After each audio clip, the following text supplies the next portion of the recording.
और आज अगर आवाज नहीं उठाएंगे तो सब नपुंसक हिजड़े। कोई एक इंडिविजुअल या एक चैनल, अरे भाड़ में गया टीआरपी, भाड़ में गया टीआरपी। और तुम लोग जो बाकी प्रेस वाले हो, आज तुम लोग चुप्पी साध के बैठोगे तो याद रखना नाजी जर्मनी में क्या कहा गया था।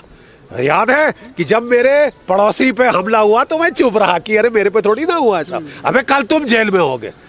क्योंकि मजाक है, भारत के लोग नाली के कीड़े हैं, गली के कुत्ते हैं, जो मर्जी चाहे मरवा दे, कुछ भी कर दे, जेल में डाले, पीट दे, ये कर दे। क्या है साहब ये? कोई लड़ाई का मैदान नहीं जहां मैं लड़ा नहीं हूं, जहां मेरे दाएं मेरे बाएं लोग नहीं मरे। तुम क्या समझते हो? तुम फौजी को डराओगे? तुम इसे पाकिस्तान बनाना चाहते हो? तुम इसे शी जिनपिंग का चीन बनाना चाहते हो? और आप समझते हो कि हम चुपचाप सह लेंगे, थूका चाट लेंगे? साहब नहीं होगा साहब। Over our dead bodies. हमने वर्दी डाल के लड़ा था इस देश के लिए। ओके, इन है कि आज सुप्रीम कोर्ट ये सब देख रही है। देर है, अबे देर है, अंधेर नहीं है। देर है, अंधेर नहीं है। सेंट्रल सरकार को इस पे एक्ट करना पड़ेगा। अगर किसी प्रोविंस में the government can not be conducted as per the rule of law, then there is a law, there is a law, there is a constitution. एक संविधान है, हमारी आजादी की रक्षा करेंगे। ऑलराइट, 25,000 हमारे जवान ऐसे फालतू शहीद नहीं हुए। आगे का क्या एक्शन रहेगा सर इसके ऊपर से आपकी? अरे साहब, हम नहीं रुकेंगे जब तक ये जो भंडाफोड़ नहीं होता, ये जो ढकोसला है, ये खत्म नहीं होता। You can't make a Tamasha out of this Republic. ये कोई बनाना रिपब्लिक नहीं है साहब। पूरी दुनिया देख रही है कि तुम इसे पाकिस्तान बनाना चाहते हो, तुम इसे शी जिनपिंग का चीन बनाना चाहते हो। और आप समझते हो कि हम चुपचाप सह लेंगे, थूका चाट लेंगे? साहब नहीं होगा साहब। Over our dead bodies. हमने वर्दी डाल के लड़ा था इस देश के लिए। ओके, हम वर्दी डाल के लड़े थे इस देश की रक्षा के लिए। और अगर इस देश की संविधान पे, इस देश की आजादी पे, अभिव्यक्ति की आजादी पे, प्रेस की आजादी पे हमला होता है, हम सब पर हमला है। एक व्यक्ति विशेष की बात नहीं है। इट इज नॉट कोई एक इंडिविजुअल या एक चैनल, अरे भाड़ में गया टीआरपी, भाड़ में गया टीआरपी। और तुम लोग जो बाकी प्रेस वाले हो, आज तुम लोग चुप्पी साध के बैठोगे तो याद रखना नाजी जर्मनी में क्या कहा गया था। याद है कि जब मेरे पड़ोसी पे हमला हुआ तो मैं चुप रहा कि अरे मेरे पे थोड़ी ना हुआ ऐसा। अबे कल तुम जेल में होगे। क्योंकि मजाक है, भारत के लोग नाली के कीड़े हैं, गली के कुत्ते हैं, जो मर्जी चाहे मरवा दे, कुछ भी कर दे, जेल में डाले, पीट दे, ये कर दे। क्या है साहब ये? एक क्वेश्चन ये है कि अगर आज दोनों का स्वामी को जिस तरह सुबह उनको ले जाया गया, जबकि अगर महाराष्ट्र सरकार और पुलिस अगर ये सही रीजन नहीं बता पाती है कि उनको क्यों उठाया गया था, तो उनके ऊपर सख्त कार्रवाई होनी चाहिए, उन पुलिस पे भी और उन नेताओं पे भी। देखिए साहब, हर पुलिस का अफसर सेंट्रल गवर्नमेंट का एम्प्लॉय है। Rules of civil service apply. You can not take the law into your own hands. आपको कानून पे चलने के लिए, कानून को बचाने के लिए वर्दी हम सबको दी है। ठीक है, आप कानून को अपने हाथ में नहीं ले सकते साहब। And if you do, home ministry को यहाँ कंप्लेंट गए हैं। तो अभी मतलब सेंट्रल सरकार को इसमें इंटरसेप्ट करना चाहिए। सेंट्रल सरकार को इस पे एक्ट करना पड़ेगा। अगर किसी प्रोविंस में the government can not be conducted as per the rule of law, then there is a law, there is a law, there is a constitution. एक संविधान है, एक संविधान है साहब। किसने उसको एब्रोगेट किया है? शी जिनपिंग से आप हुक्म लेके आए। आप उसको शी जिनपिंग का घटिया यहां पे क्लोन बनाना चाहते हैं। वहां किसी अभिव्यक्ति को आजादी नहीं। वो तो ये नहीं बोलते कि हमारे कितने जवान मरे। ठीक है साहब, आप इसको ये चाइना बनाना चाहते हैं। क्या हो तुम? क्या हो तुम? तुम हमारी आजादी छीनोगे? बुध होके आओ। सर, अभी पता चला कि अर्णव गोस्वामी का मेडिकल हुआ है, तो उसमें उनको काफी चोटें आई उनकी बैकबोन पे। क्या कहना है इसके बारे में? तो फिर एक रूल ऑफ लॉ है, एक रूल ऑफ लॉ है इस देश में, या कानून व्यवस्था सब हट गई, घर की खेती बन गई? किसने इस देश की संविधान को एब्रोगेट किया? बताइए मुझे। तो आपको अनाउंस तो करना चाहिए ना था सब की कानून संविधान सब खत्म है, परिवारवाद होगा यहाँ। तो सर क्या लगता है वहाँ पे राष्ट्रपति शासन अब लगना चाहिए? आपको लग रहा है कैसा माहौल बनता जा रहा है? क्यों नहीं लगना चाहिए? बहुत पहले लग जाना चाहिए था। What do you mean? क्यों नहीं लगना चाहिए? Is this the rule of law? देखिए साहब, हम बच्चे हैं, कॉज इफेक्ट चेन आप और मैं नहीं देख सकते। कि उसने ये किया, उसने एक चीज का मुद्दा उठाया कि क्या हुआ, एक औरत को उठा के 13वीं फ्लोर से क्यों पटक दिया गया बगैर कपड़ों के? बगैर कपड़ों के। चाहते हो कल तुम्हारी माँ बेटी के साथ हो? क्यों साहब हम चुप रहे तो तुम दूसरा मारोगे, तीसरा, चौथा मारोगे साहब? ये कहां रुकेगा? हो कौन तुम? कौन हो तुम? तुम हमारी आजादी छीनोगे? अबे हम झक मार के हम 25,000 लोगों को हमने शहादत दी है लड़ाई के मैदानों में अपनी आजादी बचाने के लिए। नेताजी की फौज थी 60,000 की, 26,000 शहीद हुए थे आपको आजाद करने के लिए।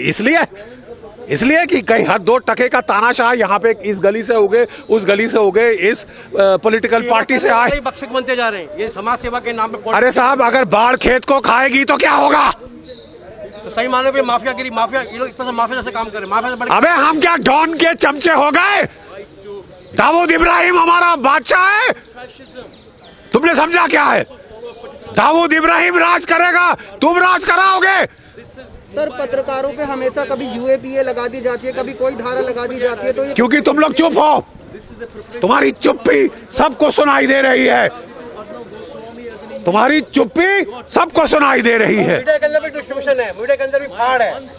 देखिए आप ये ऐसे समय में देखो, हमको बताया था जब असूल की लड़ाई है कोई कीमत नहीं गिनी जाती, कोई कीमत नहीं गिनी जाती। मेरी जान जाए, मेरे चीथड़े उड़ जाए, अरे मेरा बड़ा भाई माइन से फट के मरा था, ठीक है, 2 इतने बड़े टुकड़े भी नहीं मिले थे, इकट्ठे करके जितने मिले उनको जला दिया था, उसके अगले साल में फौज में आया था, ठीक है साहब। 65 में वो शहीद हुआ, 66 में मैंने फौज में एनडीए की मैंने इम्तिहान दे दिया, अपना इंटरव्यू दिया, और 67 में फौज के अंदर था। कोई लड़ाई का मैदान नहीं जहां मैं लड़ा नहीं हूं, जहां मेरे दाएं मेरे बाएं लोग नहीं मरे। तुम क्या समझते हो, तुम फौजी को डराओगे? कांग्रेस और एक तरह से अंदर ही नगरी चौपट राजा वाला हिसाब किताब बन चुका है, और इन सबको बर्खास्त कर देंगे और जनता को। अरे साहब पिछली बार कांग्रेस आई थी दिल्ली में तो इमरजेंसी लगा दी और सोचा था कि लोग भूल जाएंगे, यहाँ थोड़ी ना रहेगा कि हमने किसको मारा, किसकी नस काटी, किसका क्या किया। बाप का राज है, बछड़े का राज है, तब भी था ना, ठीक है साहब। 2 साल बाद जनता के पास आए हाथ जोड़ के, और जनता ने टिका दिया। हिंदुस्तान की जनता बेवकूफ मत समझना। सर जिस हिसाब से उद्धव ठाकरे प्रधानमंत्री सबसे बात कर और मुंह तोड़ जवाब देंगे इंटरनल दुश्मनों को, ये भी एक तरह से बात ही है। बिल्कुल, हमको पूरी उम्मीद है कि अब दिल्ली को जो चुनौती दी गई है वो उस पर रिस्पॉन्ड करे। हमारे प्रधानमंत्री उचित कार्रवाई करेंगे, बिल्कुल उचित कार्रवाई करेंगे। चल रही होगी दिल्ली को जो चुनौती दी गई है, इन योर फेस जो बोला गया है, जो कोर्ट्स का मजाक उड़ा दिया गया है, ये तो साहब अब बर्दाश्त के ज्यादा है। सर जिस हिसाब से उद्धव ठाकरे पूरी तरह से धृतराष्ट्र बन चुके हैं अपने पुत्र मोह के चक्कर में, वो सिर्फ और सिर्फ अपने बच्चे को बचाने के लिए महाराष्ट्र सरकार की बलि चढ़ा रहे हैं। देखिए साहब, वो जिसकी भी बलि चढ़ाएं, हमारी अभिव्यक्ति की आजादी की बलि नहीं चढ़ा सकते। बिल्कुल, वो हमारी फ्रीडम ऑफ द प्रेस की बलि नहीं चढ़ा सकते। नहीं तो हम एक डेमोक्रेसी ही नहीं रहेंगे साहब, प्रजातंत्र नहीं रहेगा। अरे शी जिनपिंग का चाइना हमें नहीं चाहिए, बिल्कुल नहीं। ये तो हम चले जाते वहां ना, बीजिंग चले जाते हम। एक मतलब क्या है साहब, ये तो हद है। आप हमारी प्रजातंत्र को उखाड़ फेंकोगे। आप प्रजातंत्र से बड़े हो, आप हमारे संविधान से बड़े हो नहीं हो साहब। इतना गरूर मत करना, इतना अभिमान मत करना। उस अम्मा और बछड़े ने भी किया था, अकल आ गई थी उसके बाद। और अभी तो तुम केवल एक वहां गए हो, एक प्रोविंस के अंदर आपको थोड़ा सा राज जैसे लिया है, सब जानते, ठीक है। और आप समझते हो वहां से इमरजेंसी पूरे भारत पे लगाओगे, और बाकी सब हम हाथ पे हाथ धरे बैठे देखते रह जाएंगे। अभिव्यक्ति की आजादी हम तुम्हें दे देंगे, चुपचाप डर के मारे लोट लगाएंगे कि साहब हमारे घर पे एक बुलडोजर ना चले। मतलब एक प्रजातंत्र में आपको क्रिटिसाइज करने की सरकार को पूरा पूरा पूरा अधिकार है। सर क्या लगता है ऐसे महाराष्ट्र सरकार और कांग्रेस सरकार अपने गुनाहों को छिपाने के लिए अर्नब गोस्वामी को दबा रही है? देखिए साहब, वो गुनाह करें ना करें वो है कोर्ट्स का फैसला। मैं यहाँ पे हूँ कहने के लिए कि आप मेरी अभिव्यक्ति की आजादी छीनने वाले कौन है? आप हम लोगों की प्रेस की आजादी छीनने वाले कौन? Who the hell are you? कौन हो तुम प्रजातंत्र से बड़े हो, भारत के 1.3 अरब लोगों से बड़े हो तुम। बाकी हम सब गली के कुत्ते हैं, नाली के कीड़े हैं तुम्हारे लिए। हाँ, नाली के कीड़े हैं, जिसकी भी जान ले लो, जिसको भी ये कर दो, जिसको भी जेल में डाल दो, जिसका भी घर फोड़ दो, कोई कार्टून दिखाए तो उसके हमारे फौजी का सर फोड़ दो। क्यों साहब? नहीं, किस लिए? किस लिए? और आज अगर आवाज नहीं उठाएंगे तो सब नपुंसक हिजड़े। सर, जिस पाल घर में साधुओं के ऊपर हमला हुआ था, सुशांत का हत्याकांड हुआ, उसके ऊपर महाराष्ट्र सरकार ने कोई एक्शन नहीं लिया, लेकिन अर्णब गोस्वामी के ऊपर वो चौथा केस चल रहा है साहब। देखिए, वही मैं कह रहा हूँ, क्या हम दूध पीते बच्चे हैं? क्या हम दूध पीते बच्चे हैं? हमको दिखता नहीं कॉज इफेक्ट चेन? ये हुआ फिर प्रतिक्रिया ये हुई, ये हुआ फिर ये केस लगा, ये हुआ फिर ये केस लगा, ये केस। कोर्ट, सुप्रीम कोर्ट ने उस दिन कहा था जब ममता बनर्जी ने की पुलिस ने एक बेचारी महिला को दिल्ली से बुलवाया था, कोई ट्वीट की, तो सुप्रीम कोर्ट ने कहा तुम समझते हो हम यहाँ पे मजाक के लिए हैं? जो हम लोगों की, जो प्रेस की फ्रीडम, अभिव्यक्ति की आज़ादी को बचाने के लिए।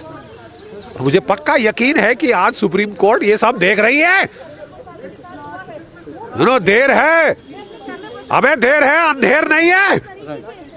देर है, अंधेर नहीं है। सर, आपको नहीं लगता more than anything it is all being operated from Karachi, D company sitting there and using? और क्या है? एक दाऊद डी कंपनी का डॉन हमारे सर पे चढ़ा के बिठा दिया साहब, तुम उसको राजा बनाओगे? हद हो गई साहब, ये तो मतलब जरूरत से ज्यादा बढ़ गया।